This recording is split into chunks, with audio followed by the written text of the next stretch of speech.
Welcome to the Manx Theatre Podcast. Come on to the theatre. Hello, and welcome back to episode 49 of the Manx Theatre Podcast with me, Neil Callin.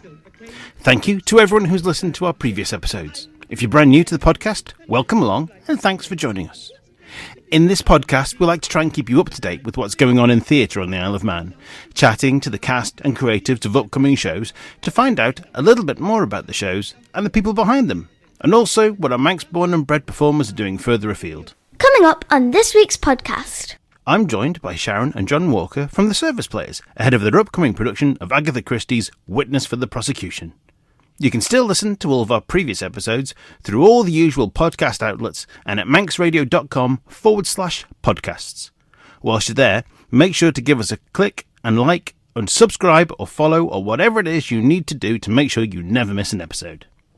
Now, since the last episode, I had the opportunity to have a couple of days in London for work and found myself with a free evening all to myself. So clearly, I had to go and see a show. But which one? There's lots of Manxies and London shows at the moment, but in the end, I chose to buy an immersive ticket for Guys and Dolls at the Bridge Theatre, featuring our very own Perio D as Angie the Ox. Wow, what a show. As anyone who's seen me since I've been to see the show, I just can't stop raving about it. The show is played in the round with 3 levels of audience all around, and if you get an immersive ticket like I did, you'll find yourself in the heart of the action.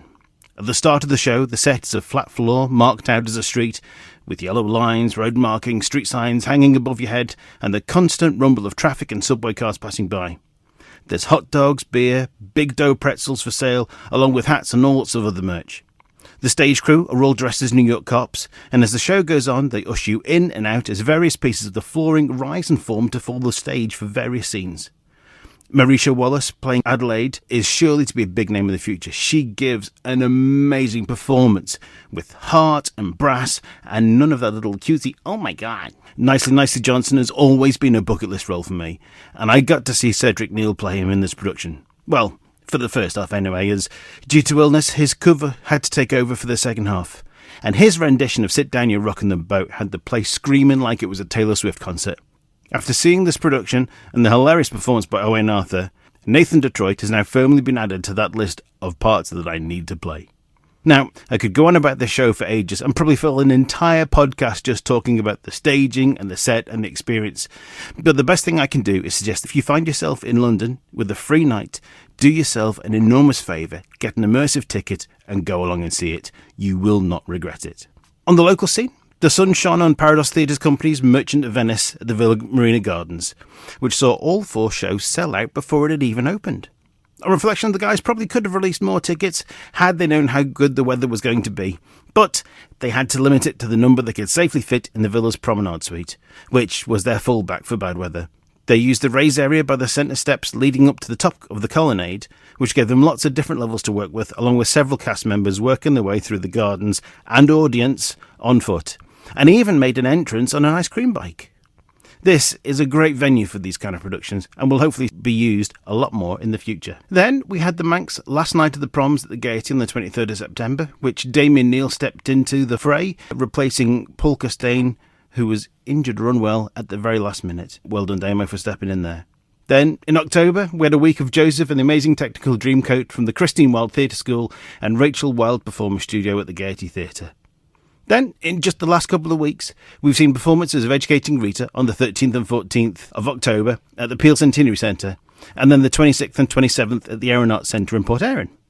I mean, if I get this out in time and you manage to listen to it in time, you might still be able to make those last 2 performances at the Aeronauts Centre. Now, Educating Rita is directed and produced by Lindsay Quayle and stars Kim Quine as Rita and Jack Verity as the Professor. In recent weeks, Two Feathers have carried out auditions for their July 2024 production of Jersey Boys, which tells the story of the career and rise to fame of Frankie Valli and the 4 Seasons. They are keeping the casting in a similar style to the London show, with a cast of just 18. The lead roles are being played by Joe Hillard as Frankie Valli, Charlie Williams, Tommy DeVito, Jack Divers as Bob Gaudio, and Ian Dixon as Nick Massey. Peter Shimon will be playing Joe Pesci and also is the cover for Frankie Valli. The rest of the roles will be played by the members of the company, who will be doubling and even tripling up on roles. The company is made up of Nick Kane, Mark Doherty, Catherine Toohey, Jordan McCormack, Grace Hudless, Dandy Dancox, Eve Pazar, Andrew Dayton, Lisa Dancox, Beth Thomas, Molly Bowman, Zach Colgan, and myself. The show is being co-directed by superstar duo Tara Overfield-Wilkinson and Mark Hilton. Well, over the next 7 or 8 weeks, we're going to see Samantha Barks on our TV on ITV1 every Sunday evening as she's a judge on the new Mamma Mia, I Have a Dream programme, which is a talent show looking to find unknown musical theatre stars to play Sophie and Sky for the West End production of Mamma Mia. Also, hot off the press, Sam has announced the birth of her baby. Raphael Richard Bark-Stoll was born on the 16th of October. So we send huge congratulations to Sam and her husband Alex. Now, make sure you keep up to date with what's going on between episodes by following Manx Theatre Podcast on both Facebook and Instagram, and at Manx Theatre Pod on X, formerly Twitter, and Threads. Right, down to business. I'm joined in the studio today by director Sharon Walker and her husband and performer John Walker, ahead of the Service Players' upcoming production of Witness for the Prosecution. Sharon, John, welcome to the podcast. Thank you very much. Thank you very much for having us on. No problem. So, we're here today to talk about the Service Players' production of A Witness for the Prosecution. Tell us about the story. What can we expect to see? Classic Agatha Christie, which is originally staged in London in 1954. It's seen as one of her greatest stage shows. This is the Mousetrap, which has been running for a long time, and which we have performed. Park and Snell did many years ago, but this is the Service Players doing, which I think is actually the better production, Witness for the Prosecution, which starts off, as you might see, there's a fantastic video which we've done up in the Regency. So it starts off with a man appears in a barrister's office accompanied by his solicitor, saying that he's going to be arrested for murder. This woman called Miss Emily French. Leonard Vole appears with Mr. Mayhew, and he turns up to Sir Wilfrid Robarts, or Roberts as I term it, Chambers. Yeah. And it goes from there. So it starts off explaining exactly what happened the night before, and then it goes into the court scene of, well, did he, didn't he do it? And that's the real sort of crux of the play, really. It's very much a high court drama, as the name of the production suggests. A lot of this is focused around the witnesses presenting their evidence for and against the. Well, it's for against the case. That it's it's an amazing production. And particularly the way that Sharon's done it is it's trying to, because one of the things one of the issues that you have with murder mysteries is sometimes they're very wordy, and you don't really get much of an audience interaction. So one of the ways that we're trying to do it is get the audience as involved as possible. So, for example, what in bits we've been offering VIP tickets. If people want to pay a little bit more, you can actually sit on the stage, be part of the jury, so you'll go on, you swear that you're going to hear the evidence and give a fair judgment on what you think, whether they're guilty or not guilty. And of course, no one's going to know until you're actually there. We've got people coming in and out of the audience. That there's the screaming come down, mixed media playing the video at the beginning, so you actually see. So one of the things with the plays, you don't see Miss French. Obviously she's been bumped off beforehand. But in our production, we're trying to bring her to life, because a lot of the best ways, and we see it particularly when there was Inspector Calls, there's a BBC production a few years ago. Amazing. If you haven't seen, amazing production, Inspector Calls, and you see everything that happens to her throughout it's awful, the things that goes through. But with this, you actually see Miss Emily French and interaction with Leonard Vole, played by Dan. It's brilliant. Dan Sebastian Gray. So we filmed it up at the Regency, but there's so many little parts to it. But you get at a certain point, and within the space of about, I don't want to give too much away, but in the space of about 4 or 5 pages of the script, it could be about 5 or 6 different people, because it's twisting and turning, and you think, there's that bit of evidence there that points to that person. Oh no, it's that bit of evidence there, that bit of evidence there, and it sort of comes round and round and round, and eventually you get to the end. You go, wow, okay, And then there's a fantastic plot twist all the way through, but also especially at the very end. It's very clever, and so we hope the audience will really love it. In terms of people involved in the production, we have some fantastic long-serving members of the Service Players, like Lisa Smith and her husband Toby Smith, and Rachel Jochen and Rachel Martin. But we've also got some new people who are with us. So Dan Sebastian Gray, Rob James from Manx Radio, And so we've got some great people involved in the show for sure. And some bloke. And some bloke. Yeah, me. Which part are you playing, John? So I am playing Sir Wilfred Roberts, who's the counsel for the defence. So he's a very earnest man, and he's very diligent in what he wants to do, but he always wants to win. Yes. By golly, he's going to win. And that's why I cast him in the role, because he's perfect at the accent. So it's a great role. Definitely one to get your teeth into, but it's one that not one for the faint-hearted. Yeah. I think it must be.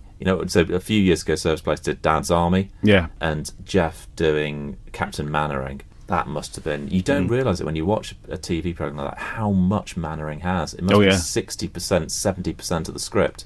The lines are his. And it's similar to this, that Sir Wilfred is 60% of the lines. Yeah. Because he's in, and there are lots of it's non sequiturs come back and forth, and you've got to come up with the idea. But there are certain points, particularly Rob is fantastic. He's amazing as Myers, as the prosecution counsel. Barrister, yes. Great, and the way that he builds things up and moves around, there's some the good thing with doing a murder mystery, and particularly drama, which we both really like doing, is you can create those moments. Yeah. And I've done it before when we've been on radio, where you just get that pause. Yeah. Just while you're waiting for the audience to catch up or something, just for the penny to drop. And there are certain moments in this as well. Thankfully I've got a couple where you say a line, something else comes off, and you just let it hang just for a moment to then come down. But no, everyone loves an Agatha Christie. The twists and turns. She is the queen of crime thrillers. Yeah. So this was actually written way back in 1925, I think it was.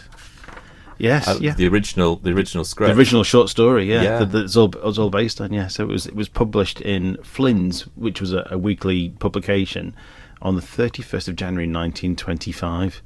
So it's almost 100 years old. There are certain bits that we've had to review and certain, because with a play like this, I think one of the problems when you're doing a play that's slightly older is that you can have audiences of the day in the 50s were a little bit more patient and would be willing to sit through. There's a few different versions of the scripts that we looked at, and the version that we've picked, Samuel French, Concord Theatricals, very kindly given us the rights to do it, is a little bit more audience friendly. Yes. So there are fewer enormous speeches, but it still retains that drive. And the film version, there's slight differences to the film version. So if people are familiar with the film, there's been a couple of films actually, isn't there? Yeah, there's a great one with Marlene Dietrich playing the wife. Romaine, that's played by Lisa. Yes, wife of Leonard Vole, and she has this.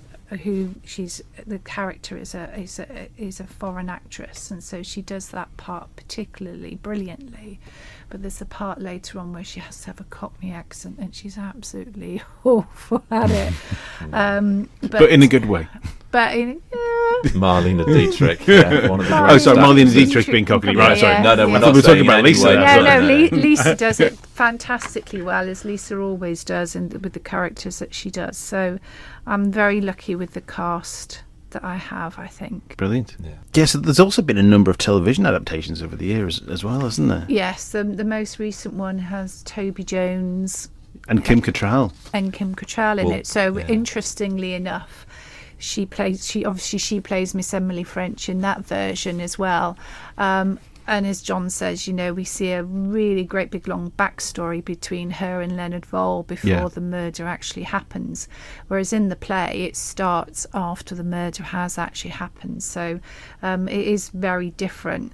But then again, the ending again in the TV version is different to the play. And obviously, we don't want to give the ending of the play away, but yes, I believe there are a couple of different versions actually. There of the is. ending It's as well, interesting as well. I think it's safe to say that we have been asked whether we will be doing a different version every night. Yes. Well, you'll have to come and wait and see. So, You have to watch them all. Just Yes, to well, you have to come and buy a every ticket every night, night every and night. see. It might be different. Because the members of the public who will be the jury will be asked to elect a foreman, and they'll deliver the verdict. Right. So hopefully they will deliver the right Well, one. if we do it right, they'll deliver the right one. Otherwise, we're going to have it could be interesting. It will be a different ending if Yeah. they Yeah. deliver the wrong one, for Right. sure. Yeah. So just going back to the script there, you're saying there are different versions of the scripts, and obviously some things have been edited to be a bit more audience friendly.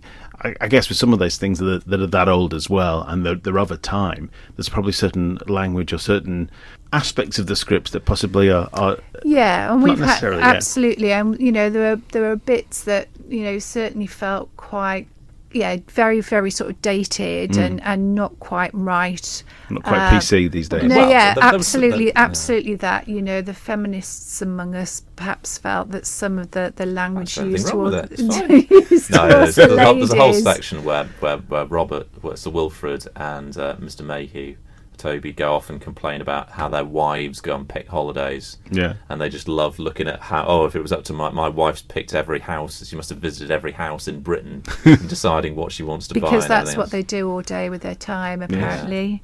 So Sit at home, knit, play with kittens, and Yeah. look at houses. Indeed. So yes, there are certainly elements of it that we decided that. weren't essential to the story, let's Yes. put it that way. Yeah, I mean, I've read the original Ian Fleming novels, and that's one of the things as well. They're talking about the same with Roald Dahl, aren't they? Sort of cleansing them and bringing them a bit up to date. And, Yeah, and But there's a balance. There's a balance to be had, I think, because there's a certain. We've got it set in the 50s, even though it was written a bit earlier than that, and there's a certain context that you have to keep for having it within that setting. You can't modernise it too much, and I also think. And Agatha Christie stands up very well in that particular period. It would be very difficult to modernise an Agatha Christie into sort of, modern day crime and what have you, because the majority of the stories just wouldn't hold up in terms of forensic evidence and all of those sorts of things and what have you as well. In this particular one, there's a little bit of forensic evidence that is very sort of rudimentary, which would have literally just been walked straight through if it was sort of these times. So you have to think about when you're going to set it, and then of course then that helps in terms of how the mood that you put around the piece and what have you as well. So because we're setting it in the 50s, it will be slightly darker, almost sort of quite film noir type. Just some nice suits then, John. Oh yeah. John actually has an acting suit. The actor comes with own suit. Yes. I bought it for a play several years ago, and I think it must have been used in every single production. I'm hoping this time round I might get away with using a different suit. Oh, I don't think so. Well, we'll see. Well, come in to book your ticket and find Just out. to see John's See suit. Just gonna my come and watch the suit, Yes. Probably got more time than I've had on stage. Probably. Yeah, I have a coat stand that I think has done more service play productions than I have. Oh, interesting, actually. Is it a wooden one? It is, yes. Yeah, we need to borrow it. No I problem. We'll think. get it out of the loft. Yeah. Thank you. Perfect. I'll let Bob know tomorrow. But yes, so you have to, the choice of the mood, the music, how the whole thing works. You do have to keep some authenticity to the play. Otherwise, it just the story doesn't, as I say, hold the credence that it really needs. Yeah, brilliant. So you're directing again for this one. You've directed quite a few now, haven't you? It's the first full-length play I've directed. First full-length? Yes, so Right. I've directed quite a few one-act plays in the one-act festival, sort of Madverse stuff and what have you. But this is the first full-length play I've directed, so I'm absolutely really enjoying it. So the cast are making it very easy. One thing I would say I find the hardest is the usual sort of service players. Not many people at rehearsals all the time. Yeah. But we're Well, we're 3 weeks away now, and we've managed to get some really good full runs in, and I'm really, really pleased with how it's going. The way that I direct is links quite closely to what John was saying in terms of creating moments. I like to be able to create a view on stage and it's all about how we get to that view on the stage. And I like to think very much about what the audience might be thinking or feeling at the time when this is happening, and then so the direction sort of comes from that, really. Great. Audience-led direction. Oh. There you go, there's a new phrase. Yeah. So when does the directing stop, John? Does it end at the end of rehearsals? I get my notes in the car on the way home. Well, I think one of the things with doing this, with such a big part, I know it's with the other side of it is quite good. Is there are some smaller roles which are for people that perhaps don't want, and we've actually found with a lot of people that are really keen to be involved but might not want to have a speaking role. Mm-hmm. So there are lots of other roles on the stage which allow you to do that and interact. And when you get the audience on the stage, you need others to come and, let's say, just marshal the jury and get them into the right place, making sure they've got everything that they need for their bits, and then getting them on and off again, health and safety and all the rest of it. But it gives people a role and so many props that need to be in the right place at the right time, so someone else has to be charged of that. But it's an amazing, and all these things that then go unsung but are just as important. Yeah, there's the court clerks, and there's the stenographer, and all those different people. Absolutely, and we have all of those people. And as John says, we have a lovely lady, Liz Parks, who just wanted to be in it, so she's our stenographer, and she's whizzed off and hired a stenography machine for us, and what have you. Very, very enthusiastic. But the great thing about, as you know yourself, about any of these sort of productions is the tremendous amount of teamwork that you get from everybody. And yes, some of it might be a bit last minute, but everybody pulls together, because at the end of the day, all that anybody wants is to put something on the stage that people are going to come and enjoy. If people don't come and see a production, then as much as we all might think we're great and might enjoy the rehearsal process, it's somewhat pointless, really. So, I've been there. I've been in productions where there are more people on the stage and in the audience. Well, I you think still have to give it 110%. Exactly. Oh gosh, yes. I think we all have. I think we all have. It's actually harder doing it for a smaller group of people. You've got fewer to please. It is. And everyone's watching. I hope. One man and his dog, and they turned around and walked out. Well, back in 2000, I think it was, or 2001, I did West Side Story with Manx Operatic Society, and obviously that's a real bums on seats kind of a show. And from Wednesday through to Saturday, it was full house. There were people as far as I could see, right the way up into the gods and everything as well. 8 weeks later, I did a play with the Gaiety Theatre group. We did 300 people over 3 nights. It was going from the fullest house you could possibly see to looking out and going, is there anybody there? Hello! Hearing an echo coming back at you through the almost want to invite them on the stage, give them a bit closer. But that's so frustrating with my chairman of MADFA hat on. When we put on the Easter Festival plays and the one-act play festivals, you see some fantastic drama. And yet, the audiences for straight plays and what have you are always smaller. And yet, I would argue some of the best performances I've seen on the Gaiety stage have not been musicals. They've been the plays that people put on. But 'twas ever thus, really. You only have to look in the West End, where the majority of things on are musicals. Although there are some good plays now on that that are being staged, which is great. But as John says, you still give as much as if you've got 10 people or 1,000 people. You? Oh, you definitely, yeah. So how did you both get started then? What was it that got you into theatre in the first place? Me, I got into theatre because I wanted to meet boys. I went to David Artist has the same story about meeting girls. Yeah, so I went to an all-girls school back home in Gloucester, and the only way that we got to meet boys was to go and be in joint school productions. So that's how I got involved in theatre. Mm-hmm. John, how about you?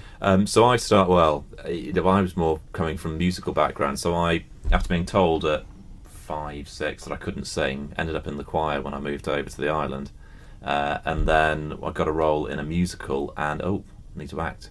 So I did it was a role, a sailor. I can't remember what it was. I think it was a sailor in a version of Sweeney Todd. All right. And then I ended up having to go to Zoma Candry as a drama teacher and learn how to act and build my confidence on the stage. Was it Anthony? Was that the role, Anthony? Honestly, cannot remember. So the young sort of romantic lead. It could have been. Yes. I don't even know what version of Sweeney Todd this was. It wasn't the original, the proper one. Yeah. But it was. I thought it was all right. Went okay. But then you got the bug, and as the years gone on, then I actually moved away from doing musicals into then just doing drama, and that's what I much prefer now. And sort of found a love of acting more from the singing side, and then sort of put that to one side. Yeah, we're both. I think I've done far more plays than I've done musicals. I think for both of us, that's been our preference. Yeah, I kind of switch back and forwards depending on what comes along and what I like to do. Care. So well, I think one helps the other. Sort of. Yeah. It does. And it's interesting. It's great when people have that sort of that view. I know there are some people who will just do musicals and nothing else. But I like. I think plays are far more challenging in terms of getting your dramatic moments and pulling characters out and really convincing an audience. So. Sometimes I find with musical theatre, and this is not. There are some good ones. I remember having a good chat with one of your previous guests about how you can get musicals which are set up where the songs help the story and drive the story forward, and there are other ones which we'll have a break from the story now, or we just sing a song. And then there's the third type, which is the jukebox, which basically the story is just an excuse to get to the next song. Yes. Yeah, and that's that's one of my problems with musicals, is that perhaps I've seen far too many of the ones where it's just the music is there incidentally to the story, whereas with drama it is all hard hitting. You build that tension and that suspense and push it through. Now I find it quite hard to try and think of what you'd actually, because you can call it straight drama, or you can just call it a play, or you can whatever, but that's what we tend to prefer doing, and I like doing that more gritty side of things, rather than sort of pure comedies and things. As much that maybe just my skill set. My favourite moment from any production I've been involved in was a one-act play that I wrote and directed in 2018 called The Perfect Gentleman, which was about John's great-grandfather's experiences in the First World War. Yes. And at the very end, we projected Cyril's image on a screen, and we had somebody reading out his last letter that he wrote to his son. And then we faded the lights down, and we had the last post played. And nobody clapped. Wow. We created such a moment that everybody was so just in that moment that. Well, it was one of those. It didn't feel right to applaud. Yeah. And we wondered, has something gone wrong? We stood backstage and think, something. Well, no, it's actually that. And it's that sort of thing that I like to create on the stage. Yeah. Fantastic. The thing I always go for is if you've got an audience, they don't cough. Yeah. There's no shuffling. Or look at their watch. There's no crisp rattle at a packet or ice cream or anything like that. If you've got an audience in the palm of your hand, there's no noise. You can hear a pin drop in the audience, and that's what I go for, and try to get. I have had it on the Gaiety stage where someone's turned around and said, "Well, this is rubbish," to their friend while they're sat next to it. But that's actually didn't do it that time. I can't remember what play that was a few years ago. I don't know. There was a play I came to see you in. I think would it have been the Yes Minister, maybe, where I had somebody sat next to me who was obviously such a massive fan of the TV series that they were saying the lines before the people on the stage were actually saying them. Well, because that probably would have been me, because that's it's my all-time favourite comedy show, Yes Minister. Yeah, I remember my father and Emma talks about her stepdad as well, absolutely roaring with laughter at it, and she's like, I don't understand it. But then obviously now coming back and you see repeats on the TV, like, now I get it. No, absolutely. Yeah. So just going back there, about having the audience in the palm of your hand and they're there and listening. A conversation with David Artis I had on a previous podcast when he talked about the pantomimes that he's written as well. And he always had this sort of hard and fast rule that the song that was in there had to have something to do with the story, and it was no more than 2 minutes long, because if it was longer than that, then you lose the audience. Because certainly that the part of the cast that has the that comedy sidekick. They come on and their job is to rile the audience up, and then if you have a song that's all dreary and and a bit slow and goes on for a long time, and all the audience they're into the sweets and the crisps or whatever, then they've got to come back out. When you got young children, or looking at the phones, Yes. that's the other thing. one of the good things about the Gaiety is the internet Reception is awful. rubbish. Yes. That's one positive at least about the Gaiety. You're going to get the audience in some respect. Yeah, they're never going to drift onto the phones at that rate, are they? No. Yeah. You're listening to the Manx Theatre Podcast. Okay, so what would you say are the favourite roles that you've played over the years? Now, this is because you very kindly sent over some just to think about before we come on. Yeah. That's the hardest one of all of them to come for, to try and answer. The role that springs to mind, the hardest role I've had, is the one when we did Perfect Gentleman.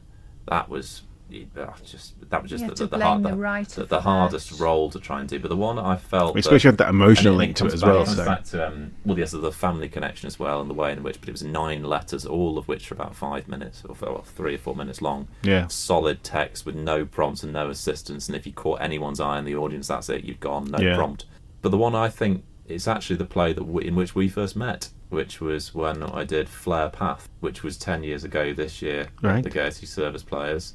And you were coming back to the point you made before about people not coming to see it. Yeah. I would say that's one of the Service Players productions, which I would say it's one of the best ones. Mm-hmm. It's an relatively unknown Terence Rattigan play about a pilot who, and I played the guy Teddy Graham, gets shell shock. But when it was written in 1942, it was first performed during the Blitz. Wow. And Terence Rattigan flew off. He got writer's block, and was then sent off to Africa to try through Second World War way of curing writer's block by his psychiatrist to try and cure it. Yeah, so go get some experience. So he was so he went to joined up as a pacifist. Yeah, joined the RAF, flew off to Africa, and he started writing Flare Path while it cured him. Right. In sense of his writer's block, and he got this story. And they would stop performances midway through because bombs are falling on the theatre and around the theatre in London. There's air raid going off.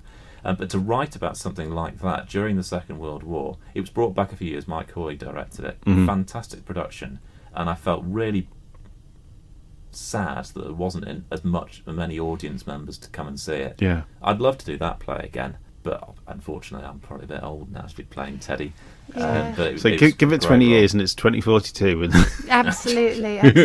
For me, one of my favourite roles was where I met one of my lifelong friends, actually. So way back again, before I moved to the Isle of Man, I was involved in the production of Into the Woods in Woking. I played one of the Ugly Sisters, and it was one of the hardest things I've had to do. You probably know yourself, if you're in a Sondheim, you literally have to count from the minute the music starts to the end of it, otherwise you just and Into the Woods is crazy as well. So but the lady who was playing the baker's wife was Carrie Hunt. Oh right, yes. So we were both living down in the south of England, did this production, and then parted ways. And then years later, I was looking to buy a house down in the south of the Isle of Man, and this lady came in to show us around the house, and we were sort of sizing each other up like, don't I know you from somewhere? And then all of a sudden Carrie said, weren't you Into the Woods in 1990 or something like that, whenever it was? And I went, yeah. Oh. And so, yes, our friendship reignited from that, and she's obviously, she's a very dear friend. Yeah. But as I say, the production itself was hard. And I think, again, if you go and do something that's easy, then yes, it's easy and you can look fantastic at it. But if you actually challenge yourself, I think quite often that's when you get your best performances. Yeah, brilliant. Mum and I didn't have a complete emotional breakdown in the middle of the Flare Path. Yeah, that was enjoyable. Yeah. Every night. Crikey. Okay, so how about the dream role then? What's the one role, or what's the role that's at the top of the bucket list that you've just got to play at some point? So it's interesting, as I've done more directing, I think my days of performing on the stage are sort of dwindling away now. But there is a production of Cabaret that's on at the moment in the West End, and John and I were very, very lucky to go and see when it first came out, with Eddie Redmayne in it and Jessie Buckley. And if I had limitless talent, I would love to play the MC role, because I went to see it again for a second time, and there was a lady actually playing. I see it as a very androgynous role. Oh yeah. And particularly in that production, that would be a fantastic role to play. Yeah, fantastic. John, what about you? Well, it was a part that I saw. He'd been in a service play. It's called Daniel Kean. He did it when I saw him at school when he did it as Salieri in Amadeus. Right. That is my ultimate role. That if I could, I'm too young for it at the minute, but it's one that getting to that point that is the one role. And I've said several times, if I could play that role, that's it. I'd walk away, and if I never did another theatrical role again, I'd be happy. Job done. Thank you very much. It's also massive. It's just a huge role. But it's a very dramatic role, with amazing music. And the National Theatre did a production a few years ago where they had orchestra and it was on a rotating stage, that'd be it for me. Okay, flipping that question on its head then, is there a role in a newer show or play or whatever that's come out that you would love to play but you are now too old to play? Well, there are lots of those for me. I think now that's quite easy. But what for you? Right, come on then. You say. No, you. No, I need to have a think. Well, what you're thinking of is, for me, there are shows like Dear Evan Hansen. I'd love to have played Evan Hansen, but at 45, I am at least 25 years too old for that part. Although I think he was about 28 in the movie version of it, but still. It's a difficult thing. It's interesting. We have to confess, we don't see an awful lot of new musicals, but we see a lot of new plays. Mm-hmm. We've not long gone to see a production called The Motive and the Cue at the National, and somebody's playing Elizabeth Taylor in that role. Tuppence Middleton, is it? Yeah. That she played that. That would be a fantastic role to play. So it's all about when Richard Burton played Hamlet in New York, and Sir John Gielgud directing him, and Mark Gatiss plays Sir John Gielgud. Wow. Johnny Flynn, when he does, so there's a part in that where he does the speech Richard, to be or not to be speech, and I talked about pin drops. Yeah. There was something in you could feel it in the audience when he starts to do to be or not to be. After all of his other bits, and because he plays a drunk most of the way through, and then he gets to that, and suddenly, bang! Yeah, he is an actor, and he's captured the because it's supposed to then capture the moment where, because he can't get Hamlet all the way through the production, and suddenly he finds his Hamlet. Yeah, and it just takes over, and the audience. There's an electricity in the air. It's just yeah. And the whole production of it was fantastic. It was directed by Sam Mendes. It's just about to go into the West End. Yeah. And the way that they did the scene changes is, rather than the curtains coming in as they would normally do, either down or across, it had them coming in like a camera shutter lens. It was very, very clever. Very clever. So I've given you enough time to think about it now. She was involved in that now. Balcomine and Kingscourt Theatre, they both have a great season of the National Theatre and the RSC production. So hopefully that'll come up in the near future then on one of those screenings. We can all get a chance to see that as well. Yeah. I'm trying whether I am too old for it, but Henry V would be something I'd love to give a go to. Yeah. Even though Shakespeare is hard to learn. What about that production of Hamlet we saw with Andrew Scott in? That was fantastic. Excellent. Yeah, but in terms of being too old for a role. That's the problem. You see, you're still a chicken. So. No, if you take what's his name? Ian McKellen playing Hamlet at how old? 84. Oh. Yeah. We've just seen him actually in a new production called Frank and Percy with Roger Allen. Yes, I've heard about that. It's brilliant. Yeah. Absolutely brilliant. Really, really good. Lots of new plays, but we tend not to do too many musicals. So Ian McKellen, the oldest student ever. Yes, and of course the biggest problem, and I'm sure lots of your other guests have come on and said this as well, is that a lot of the productions that we've talked about today, there are lots and lots of fantastically strong male characters and those things, but not too many strong female characters, and that always is, quite tricky, really. But it does seem to be changing, though, doesn't it? I mean, there's some of the newer stuff. There seems to be lots more sort of strong female leads, and a lot of the newer productions are all sort of changing sexes of some of the characters as well. There was an RSE production of Twelfth Night a few years ago, which had Tamsin Gregg as Benvolio, rather than Benvolio. So I mean, that was even in our play, we have some of our male roles are played by ladies as well. So yes, that is true. But as I say, it does make it quite tricky sometimes. And Maxine Peake quite famously played Anna as well, didn't she? Yes, that's what I mean. In terms of if I were trying to play a female role, I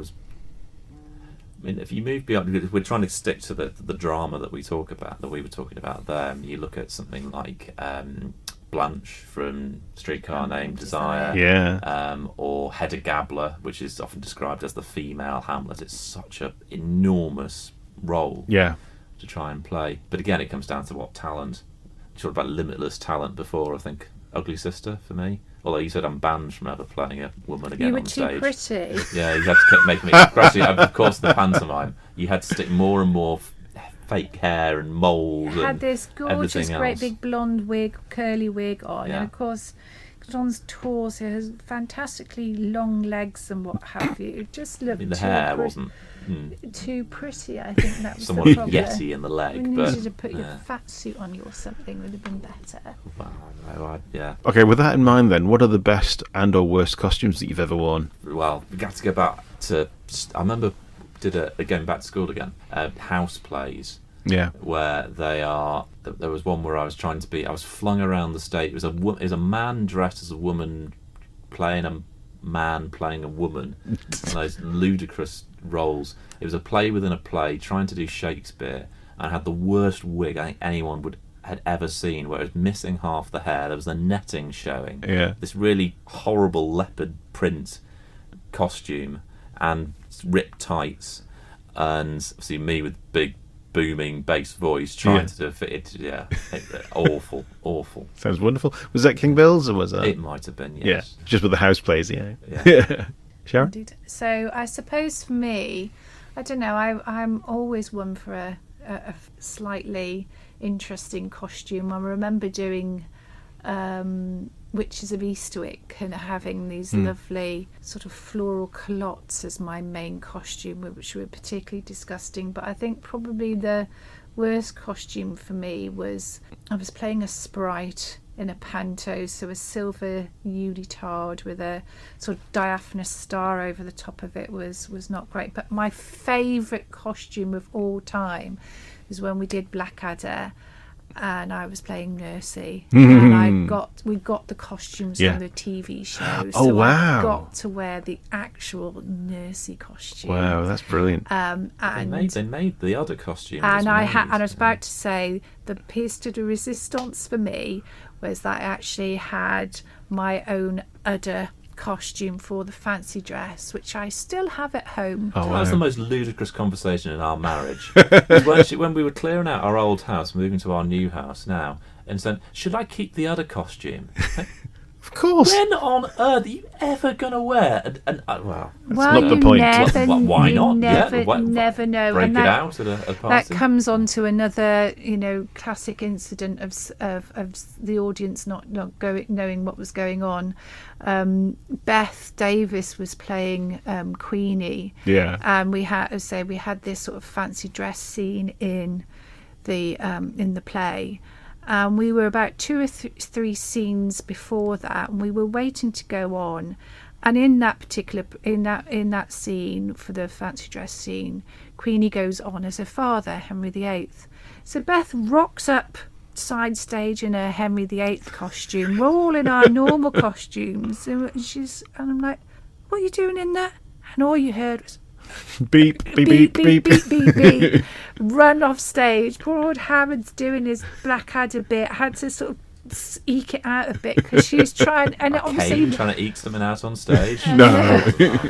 But of course, getting from a Henry VIII costume to a Queenie costume is not a 2-second thing. So she has seen ahead of herself, was she then? She was two scenes ahead of herself, I think. You got a lot of knitting done. I got a lot of knitting done, yes. You just sat on the stage knitting away, waiting for Beth to turn up. Yeah, but that would have been my favourite costume with the ruff, and I had fake boobs and a fake bum to make myself as big as Queenie was. So John, was your favourite then your goes suit? Back to Arbury Players. What is your favourite costume been your suit? Oh, favourite costume? Yeah. Well, it's going to have to be, isn't it?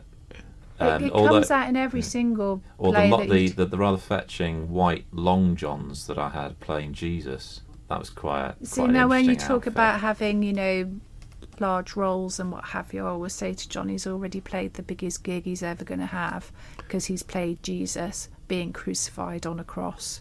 Yeah. But you were saying about sort of worse, just say about plays, things that the audience didn't notice. I remember we did play with Arbury Players in Ballabeg Town Hall. That was the production where we had 6 people in the audience, 4 people on the stage. It was a play within a play, and we got about 2/3 of the way through the production, and there was a word. I was supposed to say one word at one point, and then that would completely change the meaning of what then happened next. Yeah. So I said the word, and then carried on, and then we came back to it at the end, and there was supposed to be at the very end of the first act. I was supposed to then say a different word. I said the same word again, and then no one knew how to stop it. Yeah. And the first act ended up being an hour and 3/4 long. And it came round the second time round, just as I was about to go on. Everyone grabbed me and said, whatever you do not say that. Just say the right word this time. Then went on, yes, and thankfully said the right word, and there was almost a gasp of hooray from the cast as we could then carry on. But no, the audience didn't notice. But the fact it was an hour and 3/4, 6 people in. Probably asleep. Just going back to Sondheim, what you were saying there earlier on about the way that Sondheim writes. Back in 2004 was the first time that Manx Operatic Society did Sweeney Todd, and I was in that production, and I played Tobias. Now, in the first half, Tobias is the apprentice to Pirelli, the Italian barber, and he's selling this wonderful miracle hair elixir. And there's a song that goes with that, and it's brilliant. And then in the second half, he's then working for Mrs. Lovett in the pie shop and has a song all about pies to the exact same tune.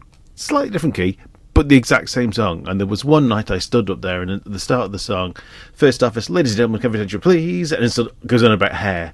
And the second half, it's all about pies. And this night I stood up there at the second half with the pie in hand and started the song from the first half and thought, oh no! And I looked at the people in front of me who all went, that's the wrong song. And I went, I know it is. And I looked at the MD who went, I don't know. And I went, thanks. And then what felt like about 20 minutes later, I remembered the lines and carried on with the rest of the right song. And that's always what happens, right, isn't it? When you're singing a solo on stage and you forget the words. Yeah. Because there's nothing to save you. No. And Carol was in that night as well. Of course she was. Of course she was. And, as you just alluded to there, whenever something goes wrong or you forget a line or what have you, it seems like it's an absolute eon before, anybody intervenes or you remember your line or what have you. See the fear in someone's eyes. It's so hard, though. When you've worked with someone for a while, you can see that look of... Yeah. That glaze over us, oh my God, I've forgotten my line. What's coming next? About 4 or 5 years back in the One Act Festival, I was in a play with Howard and Beth and Helen McKenna, and the play is The Seat Taken. Yeah. And it's a husband and wife trying to put a bit of spice back into the marriage by going off and doing a bit of role play, but it keeps it keeps falling apart, and they start again and they start again and they start again. So there's a lot of repetition in there, and occasionally in rehearsals, Helen would be on the wrong one and she'd jump to the next one rather than the one that we were on. And we won the One Act Festival, and we took it away to Barnsley for the all winners, and I'm sat there and I thought, she just jumped 4 pages, has she gone on to the next one? And for what felt like forever, I'm going, I'm mentally skimming through the script and going, what's the next line, what's the next line?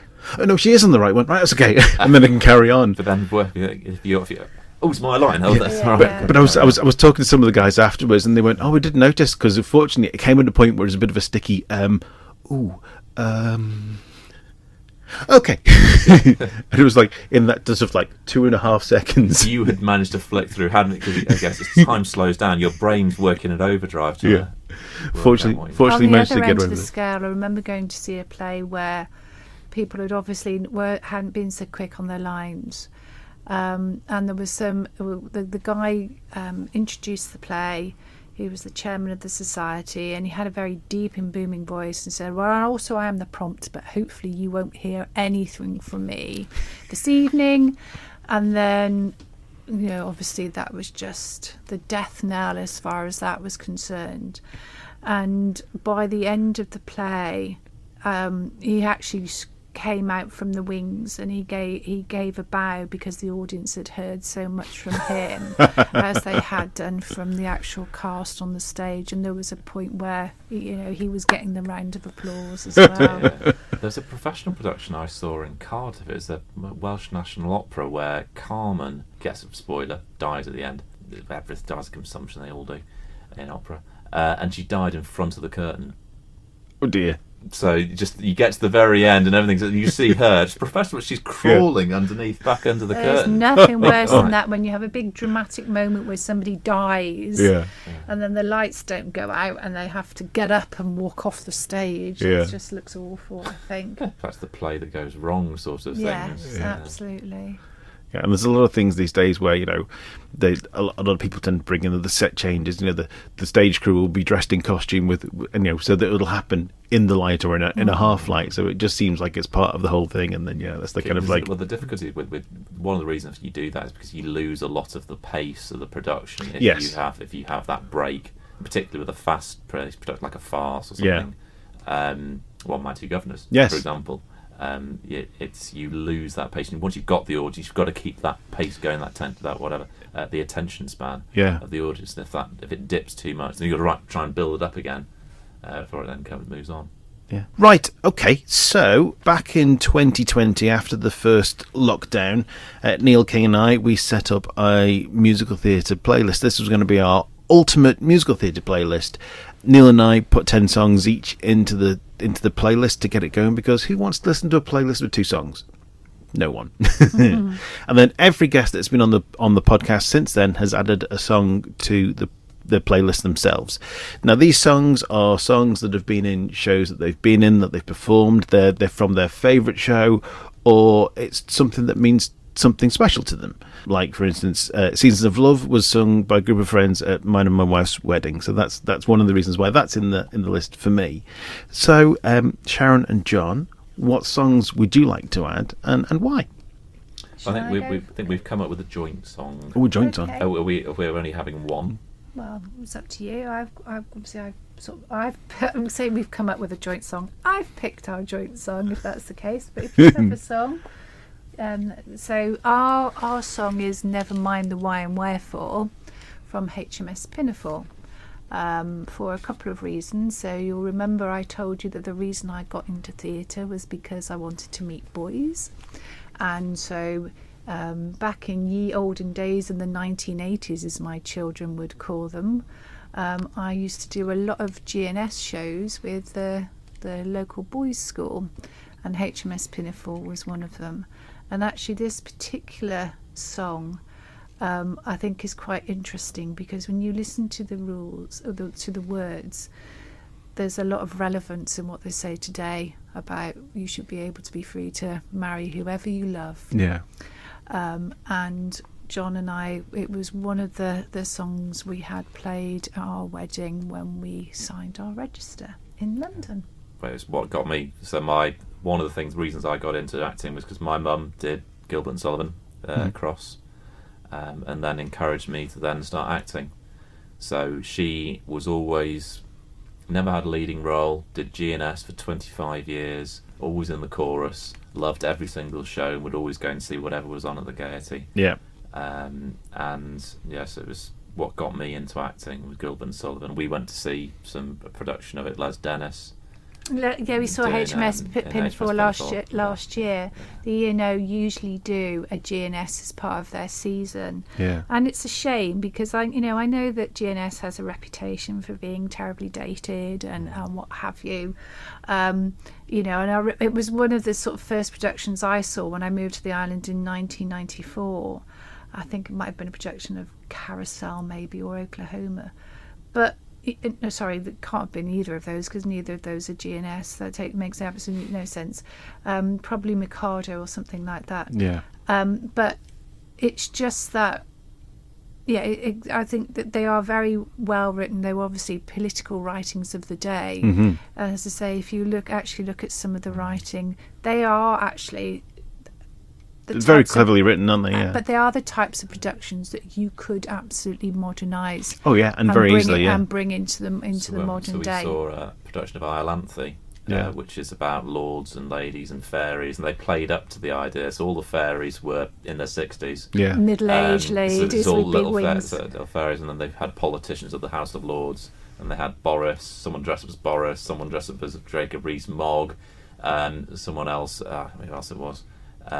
But Priti Patel, I think it was one of the others. But it was it was creating caricatures of the people of the government of the day, and that's the way it should be done. Yeah, and I've seen a few D'Oyly Carte productions as well where they've put it sort of up to date, and also I remember sort of back early 2000s, Sue Bowring, when she was still on the island, her showing me some productions by a guy called Simon Gallagher in Australia, and he'd done 3 big sort of fairly modern productions of, I think it was Pirates, Pinafore, and the Mikado. Yeah. And this, the captain in Pinafore normally is a tenor, but there's this big booming bass playing this part, and it just singing Fair Moon to Thee.